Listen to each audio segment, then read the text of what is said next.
ಹೆಚ್ಚು ವಿಕೆಟ್ ತಗೊಳ್ಳುವಂಥ ಒಂದು ಕೆಲಸನ ಅವ್ರು ಮಾಡ್ತಾ ಇದ್ದಾರೆ. ಆದರೆ ಇವತ್ತು ಅವರು ಆಡ್ತಾ ಇಲ್ಲ.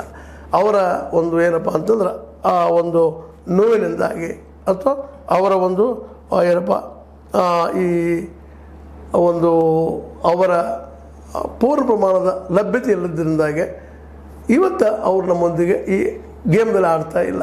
ಆದರೂ ಇವತ್ತು ಇನ್ನುಳಿದ ಹೊಸ ಯುವಕರು ಬರ್ತಾ ಇದ್ದಾರೆ, ಹೊಸ ಗಾಳಿ ಬೀಸ್ತಾ ಇದೆ. ಆ ಹುಡುಗರು ಯಾವ ರೀತಿಯಾಗಿ ಆಡ್ಬೋದು ಅನ್ನೋದು ಸಹಿತ ಅಷ್ಟೇ ಕುತೂಹಲಕಾರಿಯಾಗಿದೆ. ಯಾಕಂದರೆ ಈಗ ನೋಡ್ತಾ ಇದ್ವಿ ನಾವು ನಿಮಗೆ ಈ ಒನ್ ಡೇದಲ್ಲಿ ಯಾರೂ ಇರಲಿ ಎಲ್ಲರೂ ಹೊಸದಾಗಿ ಬಂದಂಥ ಹುಡುಗರು ಭಾಳ ಚೆನ್ನಾಗಿ ಆಡ್ತಾ ಇದ್ದಾರೆ.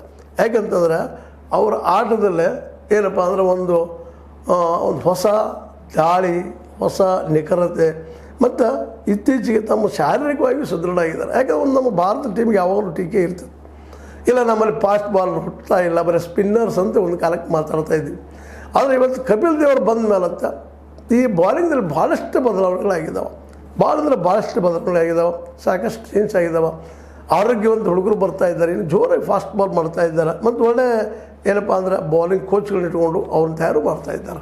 ಹೀಗಾಗಿ ಈ ಒಂದು ಚಾಂಪಿಯನ್ಶಿಪ್ದಲ್ಲೇ ಒಳ್ಳೆಯ ಬಾಲರ್ಗಳು ಬಂದಿದ್ದಾರೆ. ಆದರೆ ಹೊಸ ಹುಡುಗರಿಗೆ ಇದೊಂದು ಚಾಲೆಂಜ್, ಇದೊಂದು ಸ್ಪರ್ಧೆ. ಯಾಕಪ್ಪ ಅಂತಂದ್ರೆ ಈ ಒಂದು ಚಾಲೆಂಜಿಂದಾಗೆ ಸಹಜವಾಗಿನ ಏನಪ್ಪ ಅಂತಂದ್ರೆ ಎಲ್ಲರೂ ಇವತ್ತು ಭಾರತಗಳನ್ನ ಕುತೂಹಲ ನೋಡ್ತಾ ಇದ್ದಾರೆ, ಈ 3 ಜನ ಏನು ಮಾಡ್ಬೋದು ಅಂತೇಳಿ. ಮತ್ತು ರವೀಂದ್ರ ಜಡೇಜಾ ಅಂತ ನಿಮ್ಗೆ ಗೊತ್ತದ, ಸ್ಪಿನ್ನರ್ ಇದ್ದಾರೆ, ಒಳ್ಳೆಯ ಹಿಡಿತದ ಅವ್ರಿಗೆ, ಮತ್ತು ಫೀಲ್ಡರು ಇದ್ದಾರೆ ಮತ್ತು ಆಲ್ರೌಂಡರು ಇದ್ದಾರೆ ಅವರು. ಯಾಕೆಂತಂದ್ರೆ ಜಡೇಜಾ ಒಳ್ಳೆಯ ಸಾಧನೆಯನ್ನು ಮಾಡಿದಂಥ ಒಬ್ಬ ನಿರಂತರ ಹೋರಾಟ ಮಾಡುತ್ತಿರುವಂಥ ಆಟಗಾರ ಅನ್ನೋದ್ರಲ್ಲಿ ಎರಡು ಮಾತಿಲ್ಲ.